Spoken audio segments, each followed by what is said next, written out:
You've heard us at our best and our worst, our highs and our lows. Last week we got defensive, but this week we're getting offensive. So shut your front butts and listen up, because you're listening to Can't Read, Can't Write.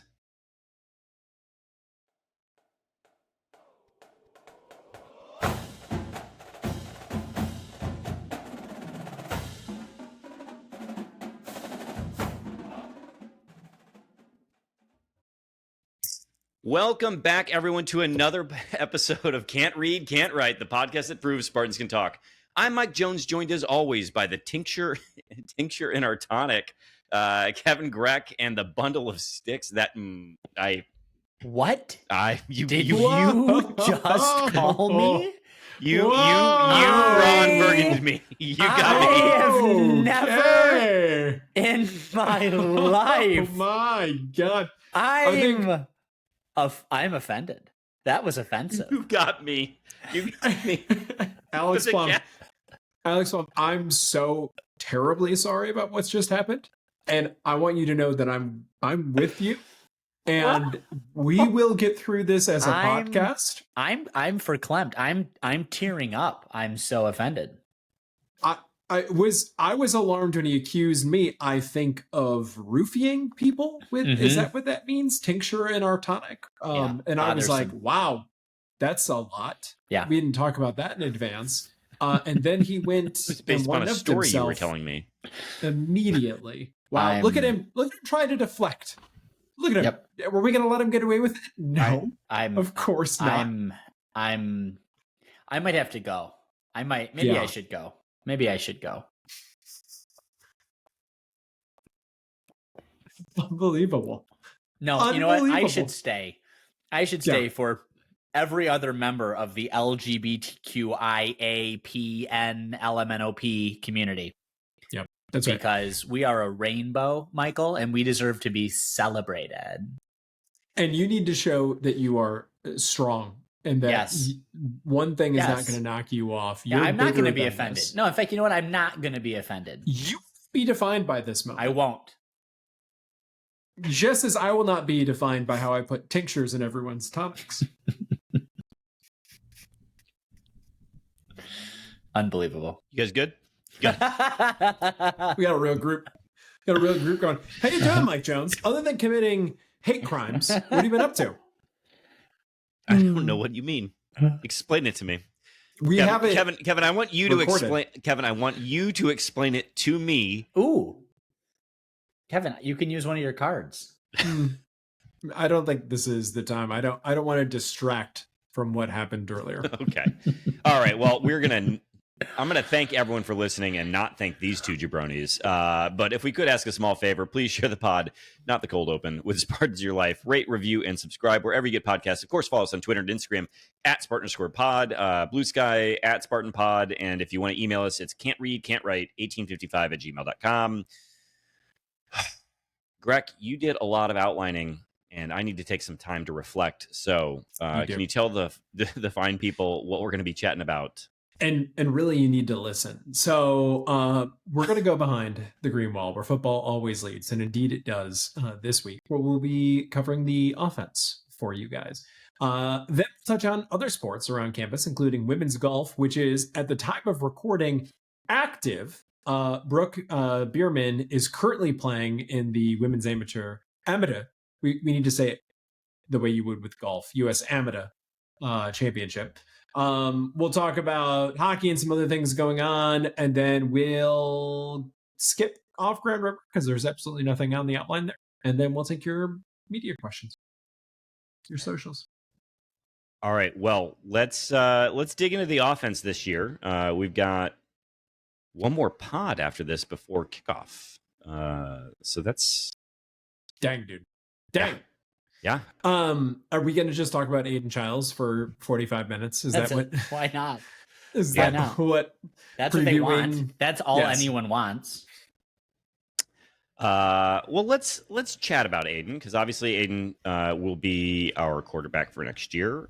Finished last year, completing Is this? Are you going to read a stat line? Yeah. Why? because this is about to be the most offensive thing that you say on the podcast this week if you read his passing stats. Yeah, so he finished with just shy of a 60% completion percentage. Tallied 2,400 yards last season, averaging, 200 per game, 13 TDs, 11 interceptions, and 97 carries for 225 yards, 3 touchdowns. I think the stats only tell part of the story here, right? Aiden Childs got better as the year went on with his decision making. So I believe 9 of those 11 interceptions came in the first 6 games or something like that. Yeah. Sure. And we saw him use his feet a lot more in the back half of the season. So we saw, irrespective of those outputs, at times a ton of arm talent. So there's reasons to still be optimistic about what Aiden Childs can be. And you'd rather have that talent than not, I think. Yeah. Right? So behind him is Alessio Milivojevic, who it's worth noting only that they didn't go out and get a quarterback because we lost true legend Tommy Schuster. Mm-hmm. I think we can all agree that. Yep. Cheers to Tommy. Tommy. That dude did a thing, and I respect it. Alessio, backup quarterback, and you're bringing in Leo Hannon, who they like, early enrollee. Hopefully, Sure. he never has to see the field. Dear God, do you remember the quarterback situation of 2 years ago when we played all of them and lost all of them? Let's not do that this year. Let's just have it be very boring, and let's have Aiden Childs be mid to mid plus, please. Would you accept a mid to mid plus Big Ten quarterback right now? I'm getting, for those of you that aren't watching on YouTube, there's a nod from Plum. It's an uncertain but trending yes nod. Mm-hmm. Yeah. What about I don't know. Our host? I don't know. We're going to talk about the wide receivers here in a second. If he ends up being mid, that says a lot about his offensive line. I think is probably what the indicator would be.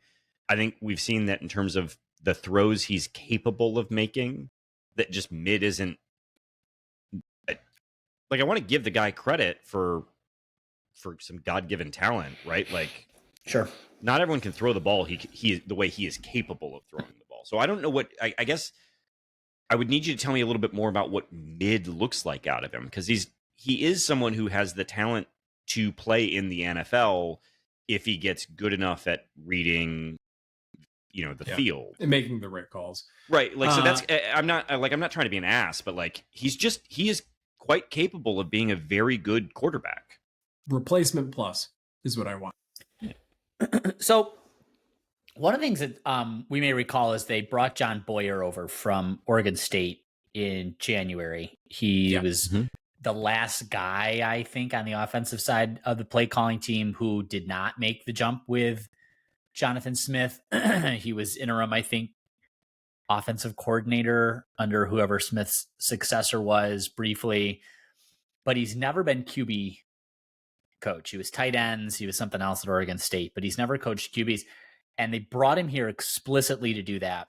Basically, I think to take the pressure off Lindgren, who was doing both last season and obviously did not have the time or attention probably for young Aiden that he needed as a sophomore. Now, this offseason and even up, recently, there's been a lot of press with Childs absolutely in love with Boyer, says it's the best thing to happen to the QB room. Lindgren said good things too, but I'm going to be very interested because I think this was an investment on Smith's side to get a trusted guy over here, someone who knew the program, who knew the staff, who had that immediate trust built in, but with the explicit purpose of providing real development and attention to Childs. he doesn't have any of that experience. So it's sort of like, I guess it's a good thing, but maybe to your point, to your question, Greg, is like, does this get him from mid to mid plus? I don't know how this gets him to superior. You know what I mean? Like the guy's not an idiot. I mean, I just don't, and I don't know how transferable any of these skills are. So he's never coached quarterbacks before at the collegiate level, at least. And now that's his full-time job for Aiden Giles. I don't know how to evaluate that. Did he play quarterback? Just curious. I don't know. He did coach offensive. Usually in their bios, it's the very, very bottom. Northern Colorado. He was their QB coach 20 years ago. So cool. And he started at quarterback for the Northern Colorado Bears in 2000 and 2001. So, anyway, yeah, I guess I can kind of shut the fuck up. I mean, he played quarterback. It's been forever ago, but no. I think I actually didn't realize that. I just assumed he was coaching quarterbacks before. Like I didn't. That's news to me. It's a good call out. I mean, with any luck, look, you're right. It was very clear that Lindgren didn't have the time to do the fundamental coaching. I mean, he's got to run a whole offense. Like I think, right. It's okay to acknowledge that you only have so much time with the players and in the day. So we'll see. But either way, this is kind of one of those years that I guess the place where I'll go with you on the mid plus, Greg, is that you'd like to see consistency out of Childs this year.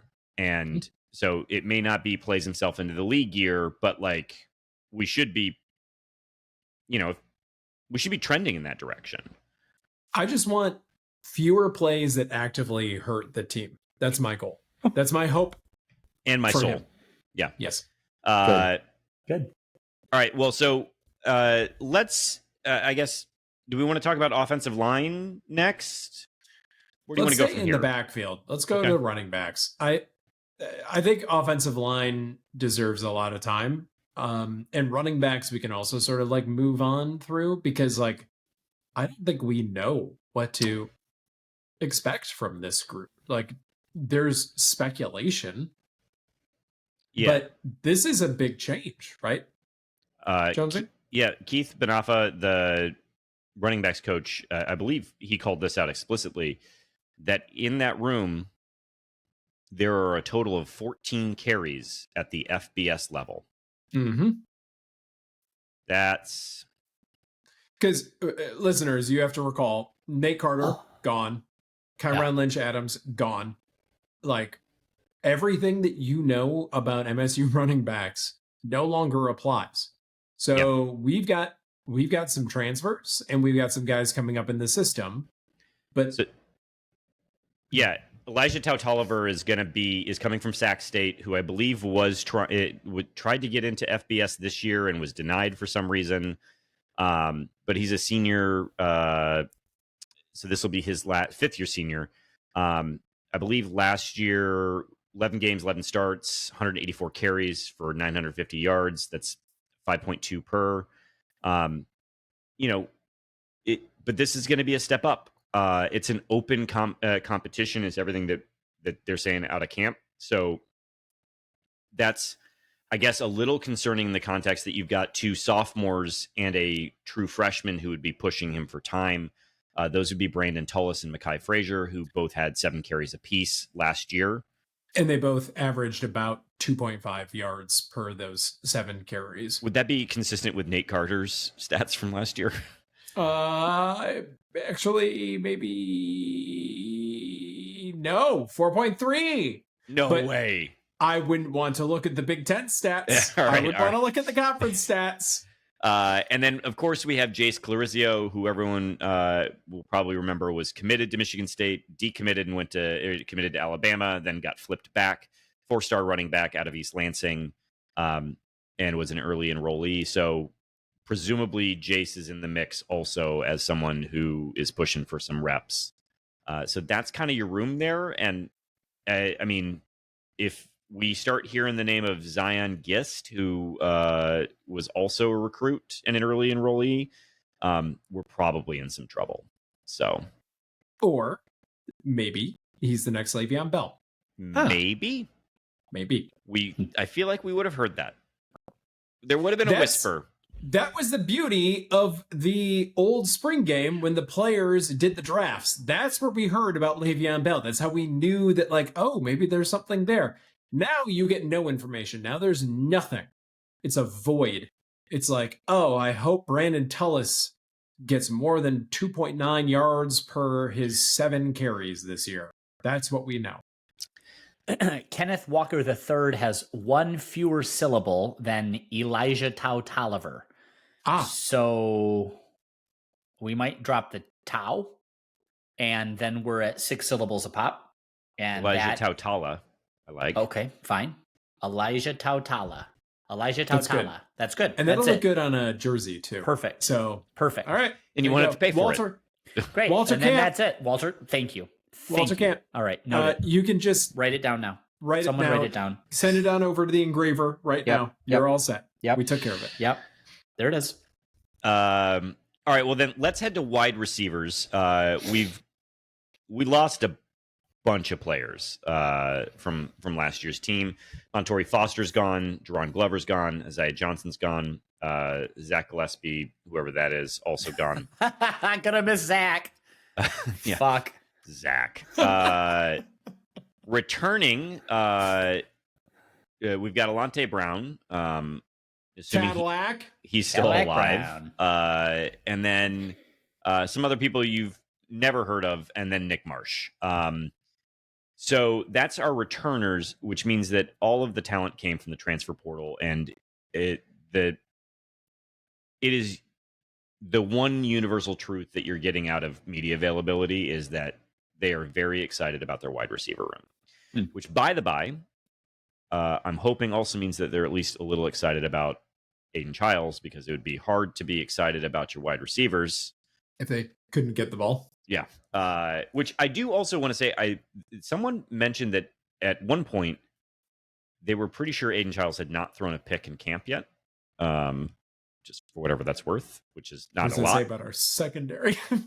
Look, this is the thing about any of this stuff is there's. I don't know. Did you guys see the clip? So mean because it's a void of it. We don't have anything. We don't know. Did you see the clip of the long ball that Aiden Childs threw to Amari Kelly? Yes. And my thought immediately was, our defense sucks. There's no winning on these clips. Right. Yes. This is right. Did it get stuck in his helmet? Like the ball just kind of penetrated that gap in the visor, and then he ran for a touchdown? The front butt, as it's known. Of the helmet. That's it. Is that a thing from the Water Boy? Butt. I'm sure it is. I don't know if he ran it anywhere with it. Okay. This is an interesting factoid that the university is trumpeting, I guess, about the wide receiver room. All 4 of our incoming transfers in this position group have starting experience, and 3 garnered first-team all-conference honors at their previous school. I believe at least 1 was Hope College, though, so I don't know how much we want to put in that. But 87 games between them, 50 starts, 245 receptions, over 4,000 yards, and 38 touchdown catches combined across their careers. And they're relatively young. Yes. Let me name those universities that they're coming from, Plum. Kent State, which is at least some action, and they're doing okay. Middle Tennessee. We don't care for them, particularly in basketball. By way of Auburn. Middle Tennessee by way of Auburn. Oh, pardon me. Yeah. But bounced off Auburn. Okay. Whatever. And then Central. So, yes. I mean, these aren't Power 5. They're not Power 5. All conference transfers. But it's good to know that we're getting the best of what are otherwise, middling. But the best of middling is still good enough for us. I don't know. Well, the depth here, particularly with 4 incoming freshmen, this is good depth. This is excellent depth. Fuck. What's his ass here? Atticus Carradine. Who? Exactly. Made the jump from the quarterback room because, he was like, well, what am I fucking playing at? Maybe I can try this. I'm just happy to be here. We should remember Jaden Reed sort of fit this profile when he came in from Western. Blew up, had a big year, was getting all conference cred. And Yeah. That was back when, do you remember when guys transferred and then they had to like sit for a year and you had to be like, ooh, CJ Reed down there on the sideline? I wonder if he's going to be good someday. Oh, it's a different time. It was a different place. And let's not pretend that there aren't plenty of dudes in the league who played wide receiver coming out of the MAC or the like. Like, I mean, so this is I think a position where you can have some optimism. So just to kind of give like a quick kind of rundown of the talent sort of types that you're going to see. So Evan Boyd, people may say that name's familiar. That's because his brother is Ethan Boyd, who at one point in time was at Michigan State. Redshirt sophomore out of Central Michigan, played in 8 games, started 8 games, got stopped because of injury, but was Central's leading receiver when he went out. 21 catches, 302 yards, is kind of a at 6'3", 208 is a bit more in the mold of Nick Marsh, like a big bodied receiver. Rodney Bullard is the one I know the least about coming out of Valdosta. Apparently is super fast though. And Omari Kelly probably is going to be, your other receiver that's not in the slot, alongside Nick Marsh and Krishan McCray, who, like you said, Kent State, not bad. Kent State was terrible last year. I think we chatted about this when he committed, but he accounted for like 80% of their touchdowns last year on a truly abysmal team. And 9 80% touchdowns. Was 9. But I mean, yeah, it was tough looks at Kent State last year. But Krishan McCray, excellent slot receiver, should be really dynamic, small, fast. In the mold of some of the receivers that Jonathan Smith had at Oregon Smith when they were super successful. So nice pickup. I think the 2 names to just keep an eye on that are freshmen, Braylon Collier out of Sandusky, early enrollee, and Charles Taplin out of Texas are both getting a couple shout outs here and there. But that room is deep. I wouldn't expect to see those freshmen playing. I'm a Nick Hardy guy because I read a bunch of Hardy Boys books growing up. So I assume that Nick Hardy is resourceful and solving mysteries right now. Great. Excellent. Okay. Should we move on to the offensive line? Entirely ignored by Plum. I was hoping I could at least riff about Hardy Boys in some way with Plum, but no, just gone. Just ignored entirely. All gone. Bye-bye. Did you say that we're going to move on to the tight ends? I said offensive line, but we can sure do the tight ends. I think we should move on to offensive line because I think we should forget about the tight ends and keeping with our offense over the last several years. My Lord. All right. So I'm in such a bad mood, apparently. Yeah, this is great content. Let's do the tight ends. Okay.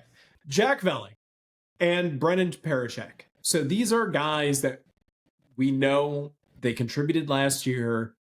They're due for a jump. I mean, the sale when Jonathan Smith came here was that he's bringing Jack Velling, and Jack Velling is going to score approximately 1 million points. Right. So what do we think what can one reasonably expect from this room in this upcoming season? So we know Brennan Parachek was hurt a lot last year. And so they commented specifically on him. It's just nice seeing him out there like for every rep right now. Folks might remember 4-star prospect coming out of Dexter that people were reasonably high on as a prospect. And then let's also not forget Michael Masunis started 4 games last year and did quite well, 4 catches, 37 yards, and was considered sort of our pass blocking, or I'm sorry, our blocking tight end. Also went down with a season-ending injury after 4 games. So I just don't know that we've seen this room be healthy. Yeah. And then we get another year of Jack Velling. So he gets a redemption season. And not all of this was his fault last year, but I think it was a lot of Matt Sheehan's fault. Yes. It was. Gents, raise your glass. It's good. We'll toast to that. It's definitely Matt's fault. Sheehan's fault. This has got to be a thing that comes back. I'm just curious, because I always want to do some math because I didn't know this, and maybe some other person doesn't know this either. 1 touchdown last season, so suboptimal for sure. Very sub.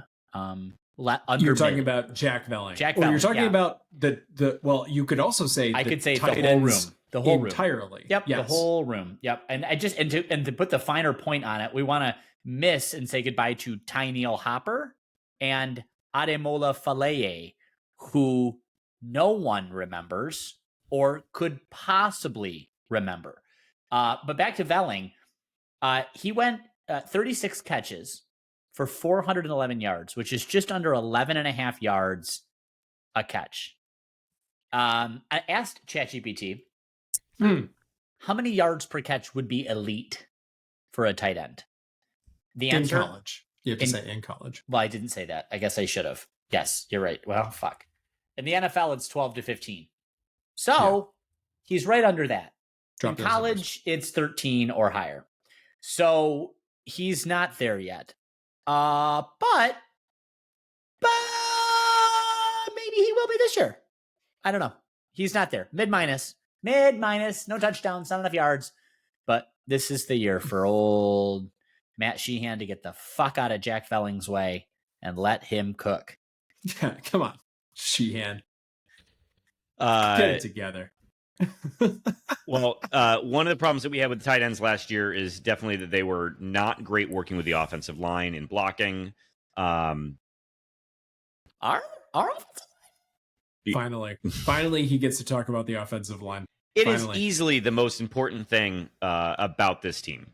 And it does represent about 20% of all scholarships currently on the team.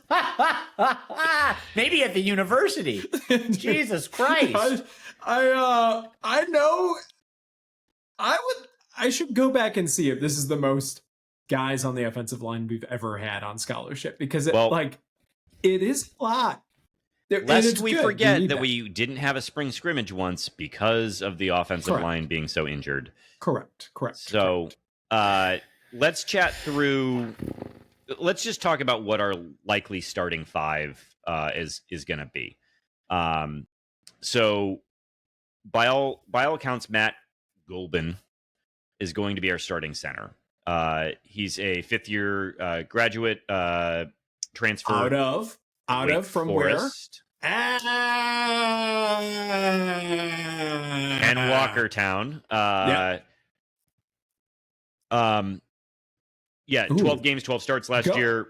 If you're listening to this, big mistake. Go on YouTube. See that little blinky move that Plum dance just gave to the audience. You that can eyebrow dance me anytime, my man.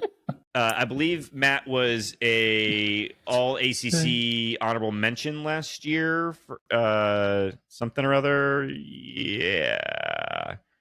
Number 2 overall guard on the ACC and number 47 in Pro Football Focus. Earned honorable mention in all ACC accolades.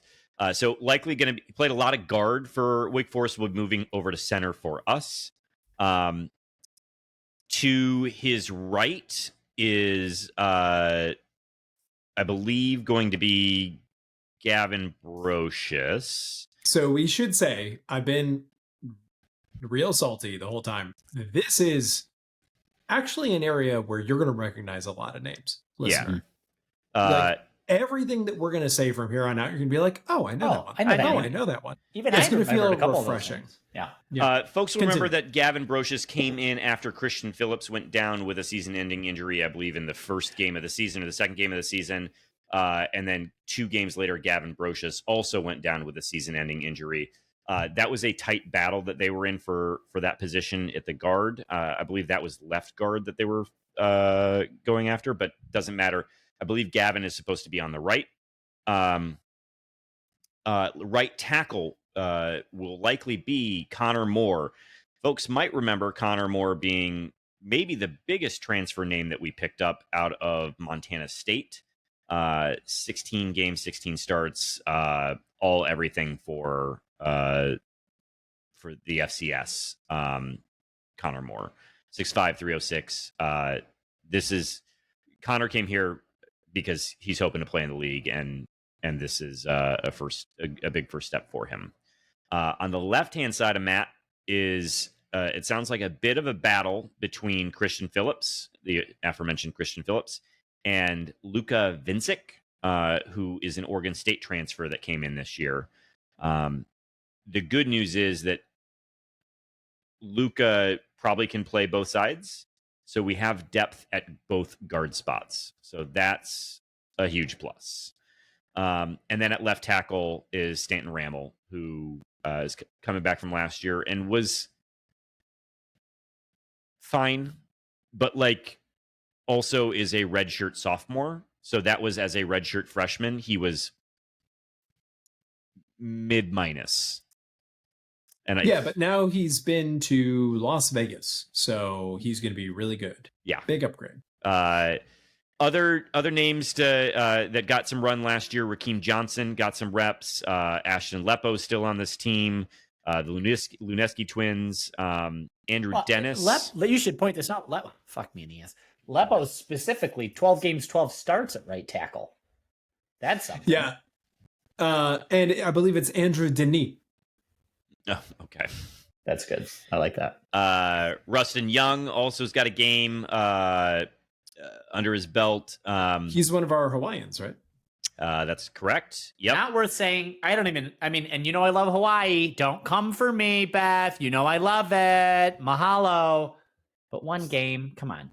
No one gives a fuck about Rustin Young. And we haven't even mentioned fifth-year graduate transfer Caleb Carter, who came to us from Western Carolina, who has 12 games, 12 starts. And is multi-positional in nature as well. So this slot him in. Just slot him in. Slot him in when 1, 2, or 3 of these guys all have season-ending injuries in the game against Youngstown State. We're not going to let that happen. Okay. And let me tell you why we're not going to let that happen. This is actually one of the best things about our new athletic director. This was just released on msuathletics.org. This is J. .org. J. This is .org. This is JBot's private athletics website.org, where he announced any season-ending injuries at any position will be a forfeited scholarship. Oh, sure. Yeah. Forfeited scholarship. And sent to the gallows. Forfeited NIL, and they are being moved directly to Grayling, Michigan. Where Tarred they will and feathered at the Spartan statue. Live and work. Going back to Russ and Young, Plum, I just have to say, sure, there is a certain demographic pipeline that we would like to continue to cultivate. And the Honolulu. Yes, the Honolulu Polynesian sort of like. Yeah, listen. Yes. So, Rustin, I'm going to say, come here, do well, please. Yeah. Set the standard. Well, let's continue this. Let's get some momentum in that direction. I'm actually, by the way, I'm looking through, like, there's a number of 4-stars on this offensive line. Cole Dellinger, who I believe has been beat up the first 2 seasons, 4-star out of Clarkston. Yeah. Andrew Dennis, which I mentioned, was the 4-star that we lost and then got back after he was at Illinois for like 2 weeks. Wasn't Stanton Ram also 4-star? Yep, Stanton Ramel's also a 4-star. There's was Lepo as well? I don't think so. I mean, I'm happy to be wrong, but I don't think so. Old 3-star trash recruit. Send him back. But I believe Rustin Young is a 4-star. Yeah. Yes. So this is a good. This is maybe the deepest, is all I'll say. I'll let you go, Plum, but this is maybe the defensive offensive line room that we've had in a long time. I'm just saying, if there's even one injury in this group, I'm firebombing the entire fucking room.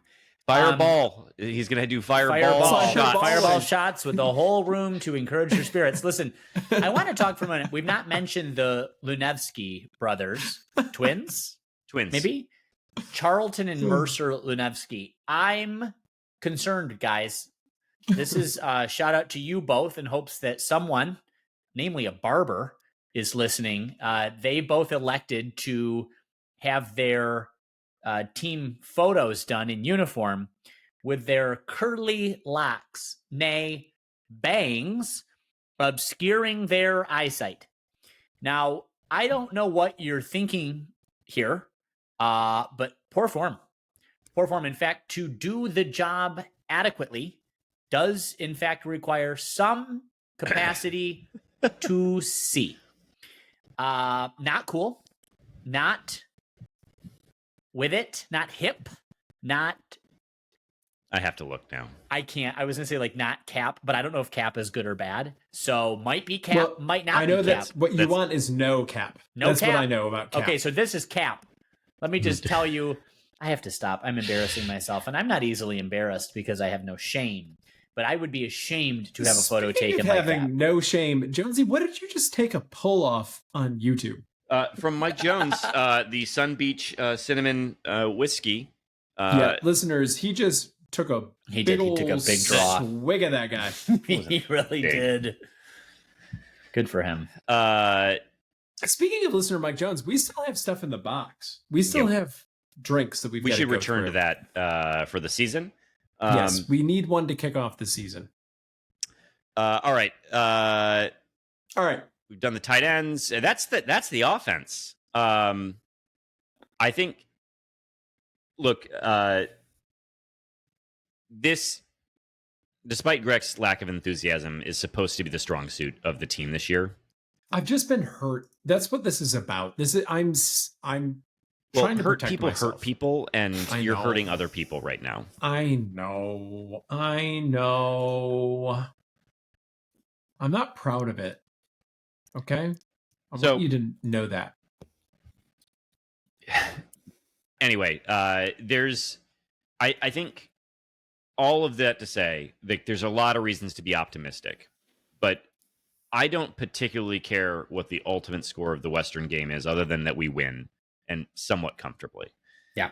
But if we cannot convert a 3rd and 2 or a 3rd and 1, I'm going to lose my goddamn mind. And that will tell me everything I need to know about this season. Okay. So you're going to reserve the right to augment your prediction, your overall record prediction, based on the number of 3 and outs we have. Yes, that, and not even 3 and out, just short yardage, need to get 2 yards. Can this team do it? That's if they can push Western around, like, the MAC is not so far down that this isn't a meaningful in terms of body type that you're going to be going up against. That this is not a pushover game, right? So if you can get 1 to 2 yards, then I think that bodes well for us being competitive and saying, hey, a couple bounces go our way this season. Maybe we're looking at a really favorable record, and it'll be a fun year, right? But I think for me, that is, I know it's a week early, but like that's the thing I'm looking at as it relates to this offense. Yep. So, and then can we average like over 10 points per game? That'd be nice. Greg, I know you have been studying the links fastidiously. Talk to me about what's going on at the women's amateur. We are recording Sunday night, and I have unfortunate breaking news. Brooke Bierman was in. Brooke Bierman is one of our women's golf players, and she was in the one-on-one USGA Women's Amateur Championship, playing someone from Stanford. And unfortunately, she was not triumphant in that. So national runner-up, Brooke Bierman. She actually is one of 2 Spartans that were in the final 8. Taylor Kehoe was also there, playing at Brandon Dunes in Oregon. So fell on what is... I was not aware. I'm going to just admit I was not aware with how the championship of the women's amateur was played. It's a 36-hole one-on-one matchup that began at 1 p.m. Eastern time today and just ended. It's 9:41. That's crazy. How close was she? Wild. How close she was was down she? 3, it looks like. That's I don't have I just have the updates. It's pretty good. I mean, she stayed with it. I bet she was leading at a couple points too. Yeah. Good for her. Got to hit conditioning. You fell down the stretch. Oh my God. Oh wow. For someone that had such awful things to say about underrepresented groups at the beginning of the podcast, I can't believe now you're taking shots at women. This is really appalling. Appalling.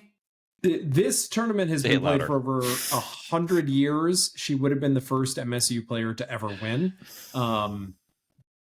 That's good. It's, you don't want to be a loser's mentality thing, but good for her for being there. It was a grueling day. Of course, I would have liked for her to win. Awful. Yeah, that doesn't sound like fun.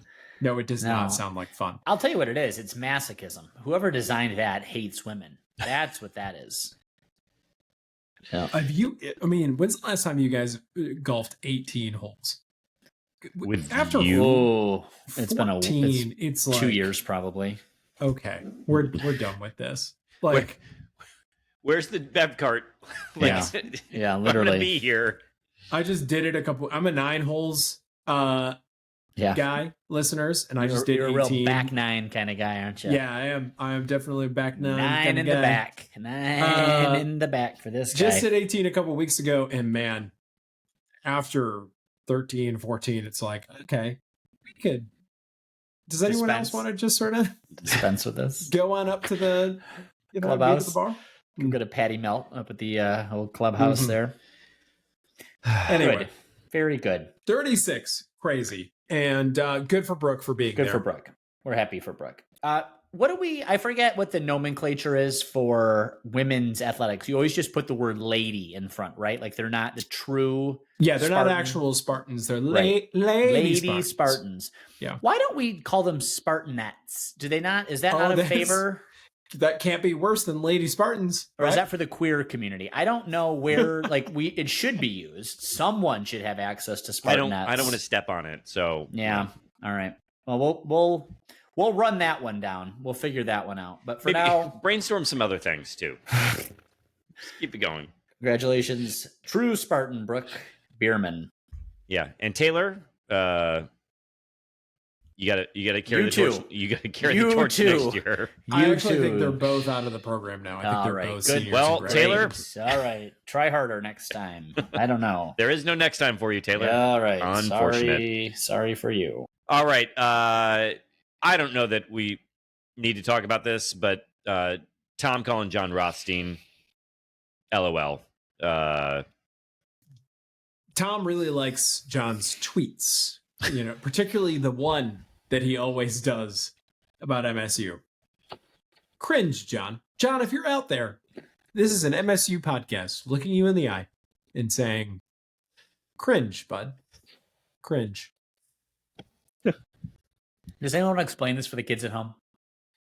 John Rothstein, every time MSU wins or does something relevant or anything like that, he'll tweet the January, February, March, Izzo. January, February, Izzo. April. Yeah. And he does it a lot. Did he come up with it? Is that why? No, he did not come up with it. All right. No. Too bad for him. It'll be like a Cohen card dunk, and he'll tweet that out. I mean, It's just... It's bad. But anyway, Tom called John Rothstein and said some nice things about Kurt Hang. We're not spending any time on this. I will not fucking believe a goddamn thing about Kurt Hang until I have seen it with mine own eyes. I think also I won't believe a goddamn thing that Tom Izzo says about anyone in the preseason ever. 100%. Correct. He could have said, if John Rothstein had said that Tom Izzo said he was the next Magic Johnson, I'd be like, yep, that's just Tom being Tom. Nothing is believable. What we can take from this, I think, is that this is what Tom is trying to manifest for next season. That's what he's trying to put his energy towards. And he thinks that if Kurtang reads it in the press, then it'll just become true. I learned this lesson when he was in the press telling people that Kalen Lucas was going to become a very vocal leader like Mateen Cleaves. And I was like, that's interesting because it seems like the opposite of Kalen Lucas. And then I watched this happen over 15 years. It's what he's trying to manifest. Yeah. So that's what we need from the team this year. Too many for Kurtang. Too many Tony Robbins videos, unfortunately. Manifest your destiny here. Do you know how many Tony Robbins videos is too many Tony Robbins videos? 5 minutes of just one, I think. Yeah. All right. Jesus. All right. All right. And then we got to chat a little hockey. Unfortunately, Knights is on such a heater that it is unavoidable to be discussing these things. We picked up a commit from Charlie Murata, forward 11th overall in the country, or in North America, I believe. According to Puck Preps. That includes Mexico. It does, yes. Sure does. And I believe let's just say, like, could you imagine picking up a top 11 basketball player? You would understandably be losing your mind. This is a huge win for Knights. Another one. And a long string of huge wins for Knights, which is manifesting itself in ticket increases, unfortunately. Yes. On one hand, like, we all know how in the doldrums this program has been over the last several years. On the other hand, these people, season ticket holders, are going to buy tickets to see what will be the preseason number 1, number 2-ish team in the country. And that has a cost. And I understand why some people have reason to complain about this, but I have to also tell you, as someone that's been to a game or two at MUN every year for the last several years, y'all weren't there. They weren't winning games. So, like, if you've been a 15-year season ticket holder, yes, you're right. You have every reason to complain. But if you're not, shut up. This is the cost of doing business, and I'm glad that we're in a financial situation where we can raise those ticket prices, because I've seen MUN empty on Friday and Saturday or Sunday nights or whatever it is, Thursday, Friday, Saturday, Sunday, so many times over the last 10 years before Knights showed up, that thank God that we're in a position that this is happening now. Yeah, I think the tough thing is, you're right. I don't disagree at all with a word you said. That being said, it is frustrating that in order to watch Michigan State hockey, you have to pay $10 a month to watch 2 dogs do the broadcast. Yes, like, that's fair. I mean, it's... I wonder if that's going to start to change now that MSU is number 1, number 2, and Penn State is going to be top 5 with a generational talent on their team. I wonder if the Big Ten Network isn't going to wake up and realize that maybe they should start to televise some of these games. Yeah, maybe. Well, if you ever wanted to watch those games, you could go to Mama's Mercantile and Eatery and ask them to put it on, but they probably wouldn't, because, again, they're not paying $10 a month to watch 2 dogs do a broadcast. Oops. But you would get excellent food at Mama's Mercantile and Eatery. So if you find yourself on I-94, you're just going to take that Clear Lake Road exit. It's right there, right at the exit. You don't have to drive but 2 seconds, and you will get a taste of home with Michigan-made products. Go to mamasmerc.com for menus, online ordering, and more. Once again, that's mamasmerc.com for menus, online ordering, and more. Gentlemen, should we do the social media questions? Let's please.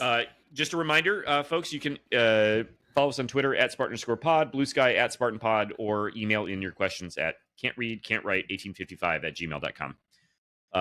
Let's get into it. First up, Keitsky asks, best seat in the Breslin. I'll send this to the both of you. Mm-hmm. Well, I don't know, Kevin. I really enjoyed being in the lower bowl at mid-court. Do you remember those halcyon days of Yorn? This one's easy. It's lower bowl is zone, and it doesn't matter where you are in the lower bowl is zone. Actually, that's true. That's really true. That's the spot to be. So whether you get to do it every game because you're a student, or you get to do it once a year because you're an alum, Yep. That's it. It doesn't get any better than that. Best seat in Spartan Stadium. I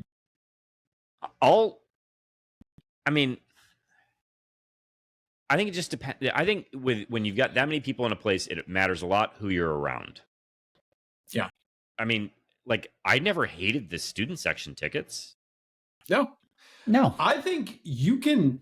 I found even when I was in the student section, when I was in the opposite corner, I could like adjust my depth perception and have a pretty good idea of like how much yardage each play picked up. You get used to it. You don't have to be at the 50-yard line, but I do think you have to be in the lower bowl and away from the jerk guy. That's the only thing that matters to me. Being away from the jerk guy in particular. Yeah. He's mean. He's just so mean. But I would be right next to the student section then, would be my vote, just because I'd want people who are also standing up and not turds. Next up, Thomas Zambiasi. Would you rather be marginally better at QB? No, there's one final one. Oh, whoa. This one, we'll throw this one to our coastal elite who watches all the games on TV. Best seat in the bar. Ooh. I think that generally speaking, you want to be towards the end of a bar, but not on the corner or end part. Oh. You kind of want to be... You still want to be in the action, you know what I mean? You don't want the servers having to like duck around you. You don't want to be right next to the service bar, right? Like, but you kind of want to be out of the middle area where people are trying to forge ahead to get drinks. That'd be my 2 cents on that. That's probably right. So, all right. Next up, Thomas Zambiasi. Would you rather be marginally better at QB this year, but have a top 50 O-line, or hilariously better at QB, but throwing to only Sowards clones? That would be Brandon Sowards, for those who don't remember, who was the punt returner who could only fair catch. And even that, dicey. Yeah. I mean, the second one of these is the Alabama approach, right? Like, they always had as much beef as they possibly could up front. And sometimes they had a Heisman winning quarterback. Most of the time they didn't, but they won a bunch of natties. So the answer is the first top 50 O-line. Yeah. I mean, top 50 might not be enough though. Like, that's what I was just going to say. 25. I mean, I'm like, isn't this where we're probably, I mean, if we're, I mean, this year, I feel like if we're lucky, this is where we're going to be. Like, yeah, this is probably the best case scenario for this team: a marginally improved quarterback and a top 50 O-line. And if we get that, I'm probably happy. I'm excited. You hope to be in the games. Yeah. I think that's kind of where you're at. Yeah. Yeah, Thomas, we could use a little bit more juice in this question. Like, give us something to believe in, please. Yeah. Marginally better QB or top 50 O-line. Yeah. You're bringing the same enthusiasm that Greg brought to the offensive preview. Yeah, it does feel that way. Next up from Thomas to Plum, are there any parts of the fan base clamoring for Greek architecture, wanting accurate Messenian/Hellenic styles, or do they really just want Roman neoclassical? Also, full disclosure, to be fair to everyone, I know it's subjective, but I tend to think that Roman-style neoclassical, like you see in government buildings, can really look tacky if you're not careful. I need to look up what Mycenaean is. That what it is? Yeah, Mycenaean architecture is, because this is great. Mycenaean architecture, it looks like fortified citadels, grand palace complexes, and distinctive Tholos tombs. What I would say is all of this sounds awful. There is no way to do any of these styles in any way that isn't gauche. So let's just stick with clean lines. Just clean lines. Good, clean lines. That's it. They did do this successfully at one point in time. On the east side of the stadium, there were like 6 pillars, and you could fill up your car while you were there. Thank you for Beautiful. that. I was really didn't know where you were going. Next up from Beth. Love you. Next up from Beth Amaro to Plum, of course. Beth! What is the worst record you could tolerate this year and still not lose hope for the Jonathan Smith era? in that scenario, what are your must-have wins? Fuck. All right. Pull up the schedule. I know that's what first thing I had to do. Okay. Well, the first question was record. What's the record? And it's probably 6-6. If we go For you to not lose faith. For me to not lose faith. Agreed. 6-6, and I don't lose faith. I'm apoplectic, but I still have hope. Less than 6-6 is resigning the pod, burning all of my Spartan stuff, getting a new license plate, including your A-frame, including my A-frame, and jumping into boiling cauldrons. Okay, and then for that, then must wins. Well, we have to beat Western and Youngstown State. Can't lose to them. That isn't going to be a good thing. Not at all. Can we put BC on that list too, please? Yeah, I guess it's probably the first 3 games. So then you got to win 3 of USC, Nebraska, UCLA, Indiana, Michigan, Minnesota, Penn State, Iowa, and Maryland. Which we will. I think Minnesota and Maryland and Nebraska. I think those are the last 3. We've got to beat Maryland, Minnesota, Nebraska. 2 of those are on the road. That's okay. We've got it. You've got to be able to win on the road, even 2. The Sure. rest are at home. The what we've talked about: Youngstown, Western, Boston. I think you That can is beat a UCLA at home. At UCLA home. at home. That's fine. Okay, you're right. But then that's 7. That's my point. Like, I think we can go beat PJ Fleck. Sure. yeah, row the boat, Why not? PJ. Row that fucking boat, you front butt.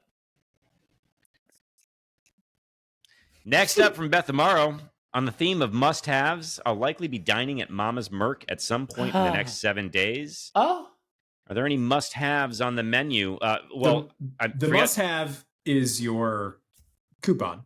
Yeah, yes. Don't forget, you get a full 95% off your meal by That mentioning is correct. Can't That's read, true. can't write. Yep. 95 special.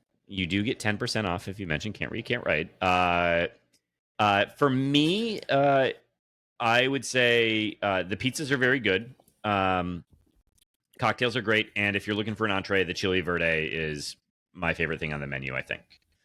I'm gonna just if you're doing brunch, I do want to make a shout out the brunch menu there. Jason and I went for brunch after camping one time. Oh my, delectable! The French toast. I don't remember where to begin. I'm just saying it was all fantastic and highly recommend all of it. So if you can get there for brunch, if you can't, that's fine. I'm trying to think right now. Oh, they had really good drinks. The cocktail menu is great. The cocktail menu is offensively good. Yeah. Oh, the French toast sticks. That's what it was. Oh my God. Oh Lord God. Anyway, I did not have the biscuits and gravy, but we did have the breakfast tacos. We had the drive-through Sammy. Those were excellent. And Petra gave us the cast iron cinnamon roll on the house because she is a lover and not a hater. All right. That's it. Delicious. Try Trying it. to make up for other things. Next up from Spartan 18770, what stench or what stretch of the let's schedule? do stench. I like that better. I saw a schedule and I saw stench. What stretch on the schedule that if they win will convince you that Smith might have something special this year? Back to the schedule, boys. Yeah. If it's a 3-game stench, I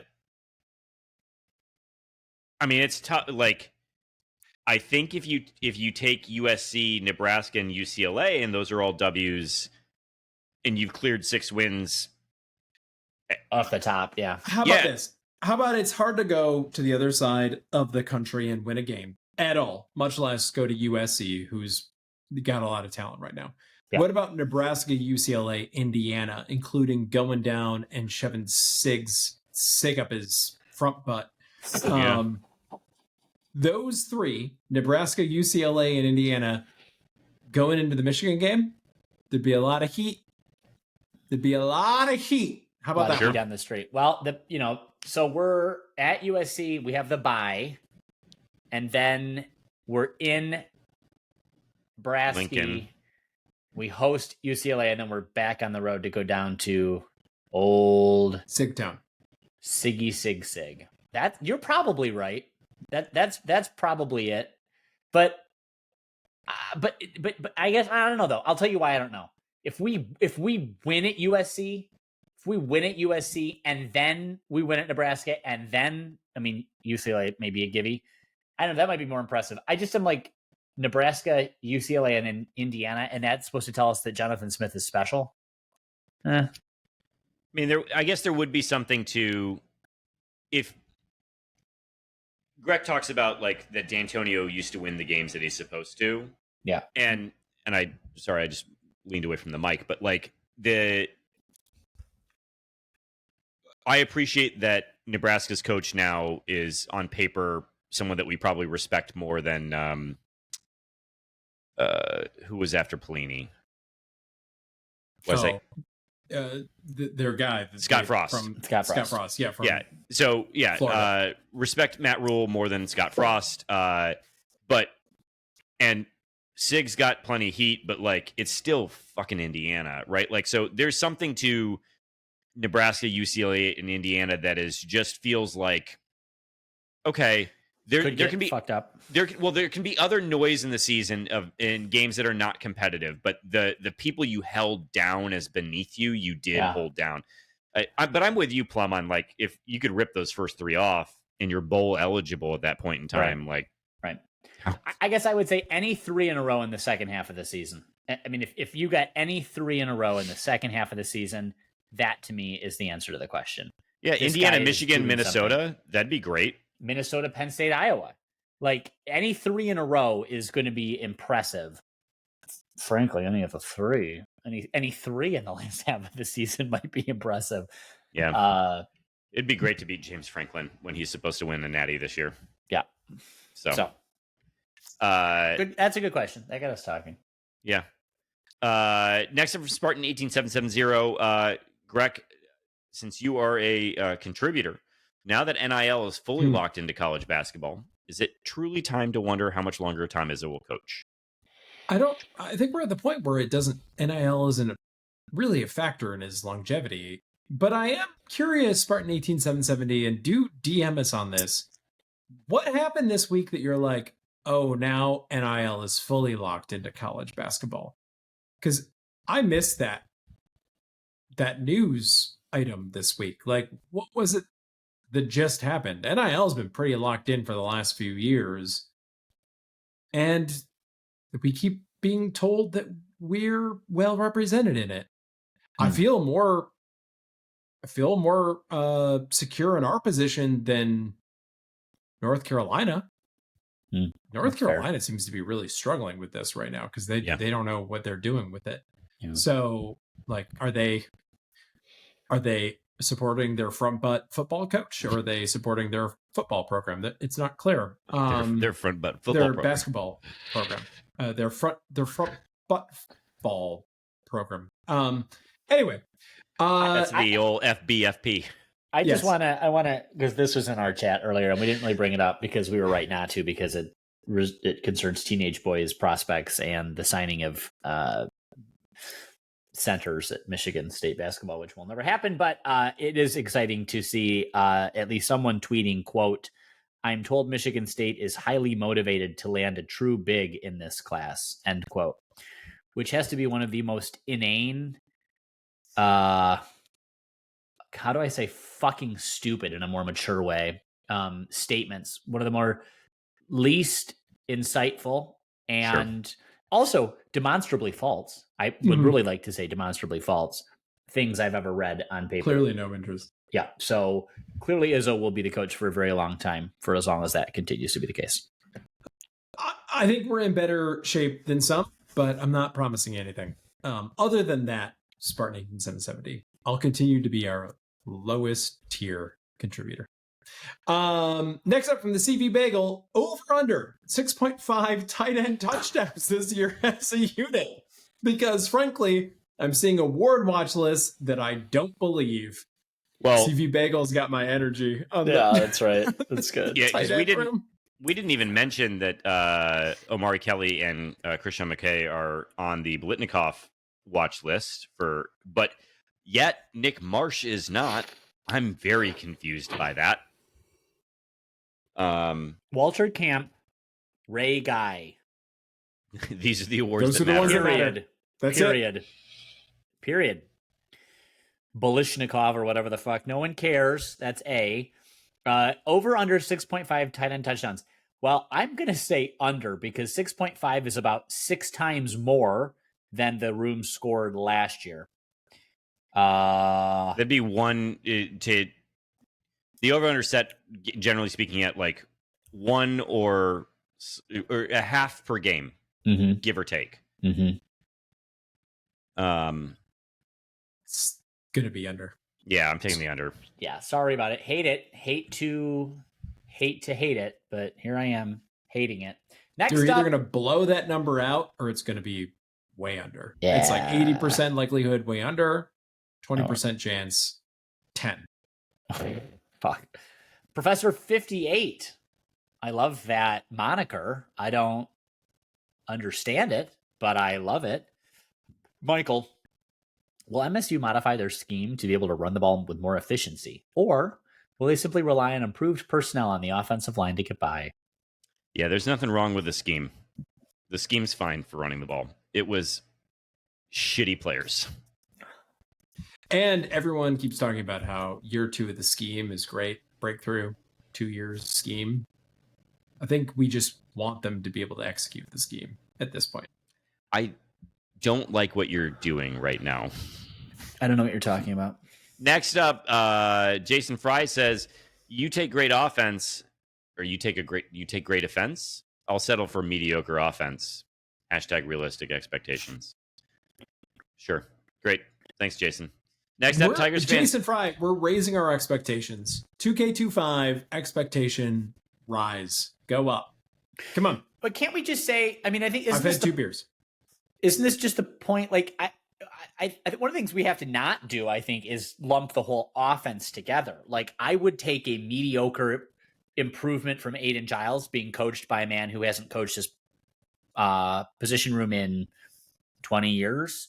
I would take mediocre improvement for him if it meant like very good performance from you see what I'm saying? Like from the O-line. Like if the O-line, I will sacrifice almost everything if it means marked improvement.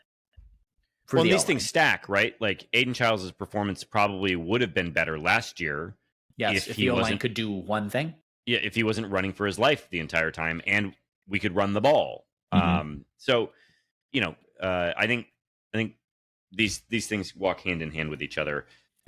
Next up, Tigers fan 63. Will the O-line avoid setting an OSHA record for workplace injuries? Thank you. I want to thank you very, very much. And again, I want to reference people back to msuathletics.org and JBot's statement again, because, and this is why they have to take the scholarships away. The injuries are OSHA violations. And with now the ruling around, are they employees and OSHA, take the scholarships, take the NIL, send them to Grayling, and no problem. No harm, no foul. This is, Jonesy, I know you just bailed on us. I'm actually kind of interested in this as not employees, but getting money from the university.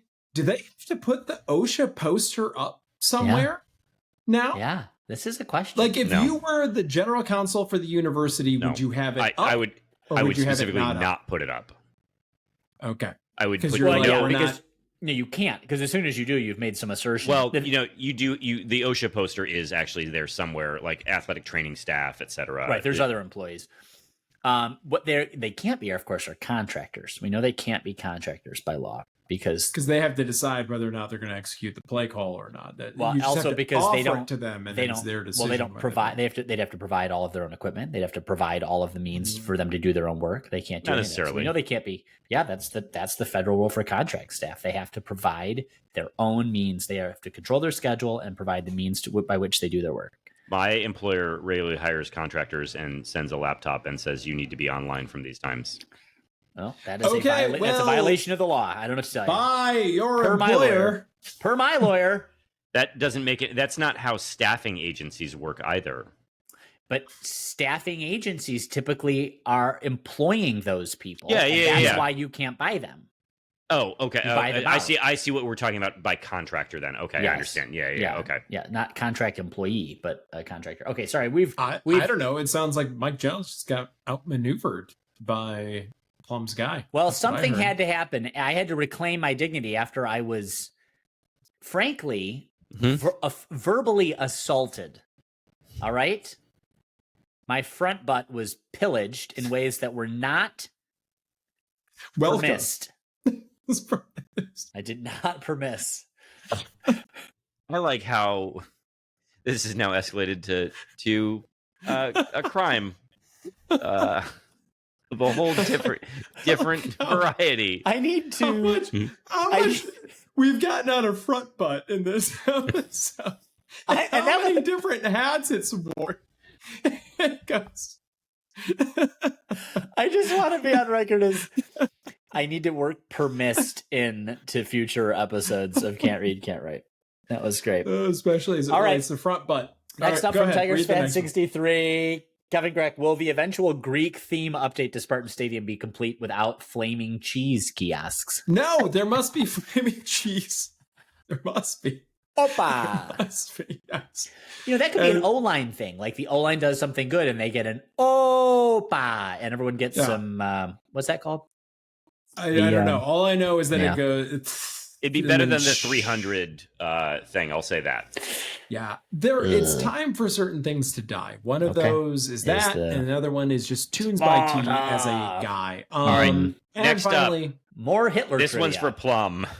Was this post from Prez G composed by AI or a McKinsey consultant? Oh, God. It says, I'm excited to introduce Michigan State's updated strategic plan, MSU 2030. Excellence for global impact is an important waypoint for us to refresh, reframe, reimagine, and reaffirm our values and priorities.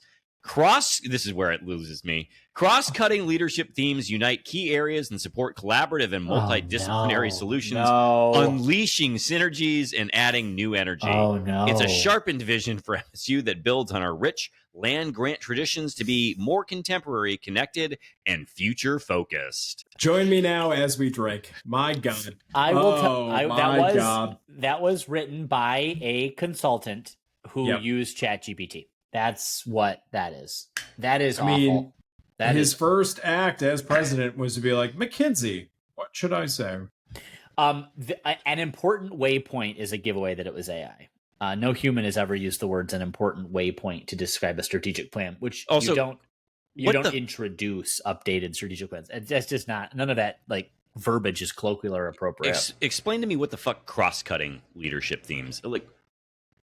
Cross-cutting leadership themes. What are the themes? Tell us what the themes are. Unite. What hurts the most is areas? That 15 people pour over this. Real people pour over this before. But this is a failure of leadership. If anyone on my leadership team brought anything like that, like if my development director was like, "I got some boilerplate for us to use," I'd be like, we would get funders would laugh us out of the building. We would lose contracts if we wrote shit like this. I hadn't seen this. This sucks. This is performance art. This can't be serious. Did you make this up? No, it's a real tweet from President G. I mean, this is the kind of thing that like I would, tomorrow morning when I'm really functioning, send an email directly to his account, president@aol.com, and say, what happened? What happened to your front butt to make you talk like this? Unleashing synergies and adding new energy. It's a sharpened vision for MSU that builds on our rich land grant traditions. That honestly could be to be more contemporary. AI. That could be AI because again, like that would be the one little factoid that AI pulled out. Like, oh, it's land grant. Let's work that into this. But also, I don't care for the fact that he makes our land grant traditions sound not contemporary, connected, or future focused. Like, I don't know. Take a fucking hike, man. Go back to North Carolina, you piece of shit. Yeah, I don't like any of that. I think Kevin G overall value add to the institution, and I would like him to stick around for a while just for consistency's sake.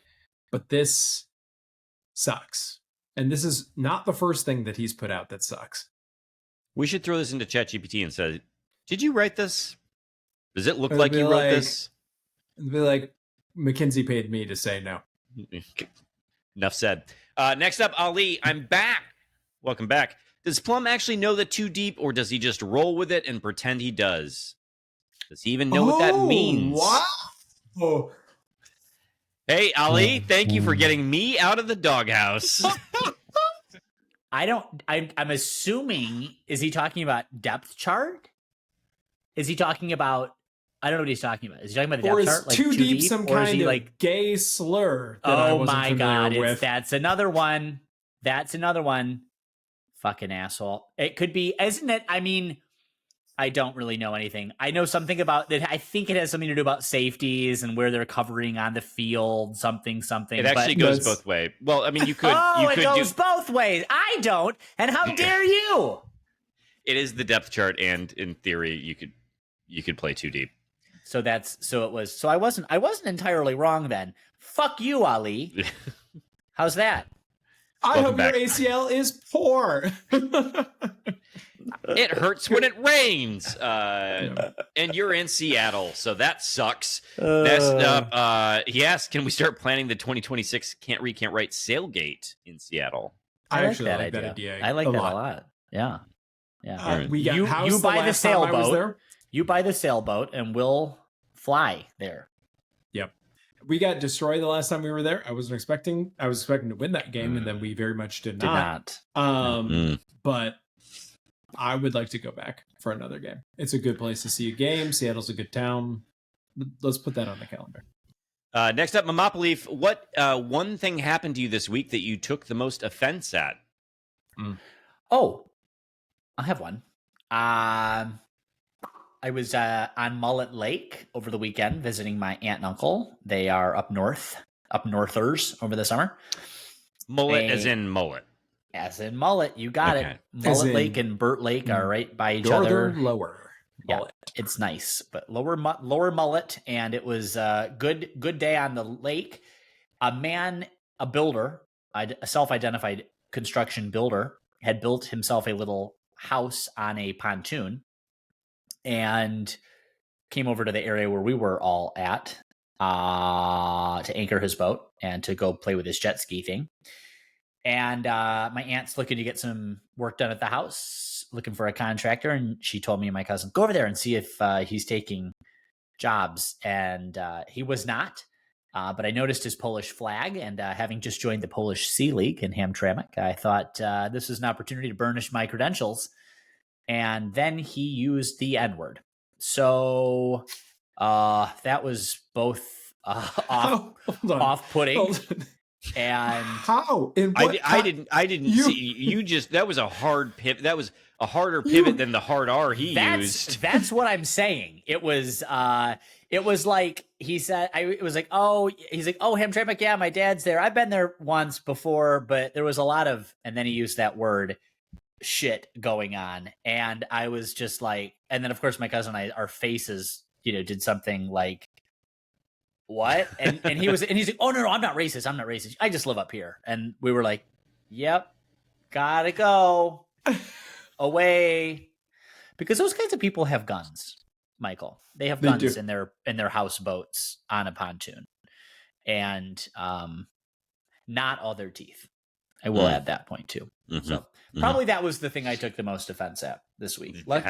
Luckily, he left the old bundle of sticks alone, but I'm sure if I'd given him enough time, he'd have gotten there too.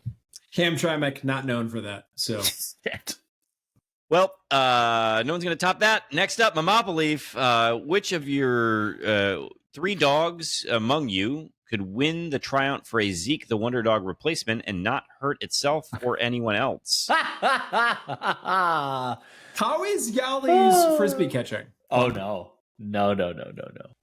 Good at chasing, awful at catching. Loves it to hit her right in the face. Loves nice haze. Or because she bites before it. She's like, I got it. Gonk. So that's not her. Not her specialty. What about Izzy, Jonesy? Are there no dogs around? There are no dogs around. If you're Zeke the Wonder Dog, you're the only one. She might actually. We've not done frisbees, but we're working on catching, and it is improving pretty substantially. So getting a fence put in the back so that she can be, and we can play a little catch together. That's fun. So she can run around a bit. That's good. And how about your old man? Walter is actually fair at catching. How is Walter at listening? Walter is improving at listening, but not as good at catching. And if he were on the turf at Spartan Stadium, he would start digging into it. Yeah, at halftime. like, yes. I know where this is going. That's good. Yes. That All would right. cause a bit of a commotion. I think that is disqualifying for Walter as Zeke, the wonder dog. Next up, from Ram Couch, whoever that is, I was hoping for a deeper dive in the second team punt unit. He actually said a deeper drive on the second team punt unit. Oh. So Interesting. you can drive as deeply as you want to into our front butts, Graham, colloquially, I should add. But second team punt unit. You will, if that ever becomes relevant, you will be The first. needing a new job because and of your own choosing, by the way, because you won't want to be writing this shit anymore. So, Oh God, help us! And next finally, from the Upper Deck Guy to Jonesy, which of the three of you can say the most offensive thing? Kevin, I would redirect this to you, who is quite capable of saying the most offensive thing of the three of us. See that? That's your card. That's cards. You, But sir, point- are uniquely positioned to say the most point offensive thing. Of the card is that it wouldn't be offensive when I said it. It just means that Plum has given you permission to say it. That's all it means. Yeah. So you're right. Upper Deck Jerk Guy, I can 2 times over say the most offensive One thing. can be in private, one has to be on the podcast. Those were the rules. Next It's up, true. They were from the the Upper rules. Deck Jerk Guy. I think you can published. actually say it to Plum. You can say it at him. Actually, you're supposed to. This is And the week with to do Mitchell. it. And there needs to be a little spittle on the thing, too. Spittle. And he's like- Spittle. and maybe it sticks on the... Sticks? We don't say that here. No. Only when they're bundled. Next. All right, Kevin, what would you put the over-under at for Child's passing and rushing yards? God, thank you, Upper Deck. You're not even fucking trying. Not even going to set a number. Just make up a number. Okay, so let's grab his stuff from last year. Passing was 2,400 yards. Rushing was 225 yards. So we're going to take rushing. We're going to put that up. We're going to put rushing at 500. No. This is over under. So we're going to put it over under at 400. Yeah. And for passing yards, we're going to put over under at 2,800. Okay. I'm going to take the over on the 28. Okay. Your over under has me. Do I have juice on either side on the rushing stats? I mean, that's the question. That's why we're trying to place it. Ooh. You No, decide I'm what saying the like, juice is. yeah. Do I get better odds on either side? On the lower side. Sure. I might take the under. Great. I'm not an odd setter. Next up from the That was fun, guy. though. That was fun. 2,800 seems like a lot of passing yards. I was but I guess going to set my over under at 29. Oh, and then go under? No, I'd still take the over on that. Oh, you think he's going to hit 3,000? I do. Wow. Mr. 3000. Gentlemen, the final question for this week from the Upper Deck Jerk Guy. How many beers will you drink inside Spartan Stadium this year? 0. 2. I think I will have 2 at the Youngstown State game. Yeah. Dozen. I'm going to put myself at a dozen. That's good. Good. Yeah. Great. Do they cost a lot where you sit?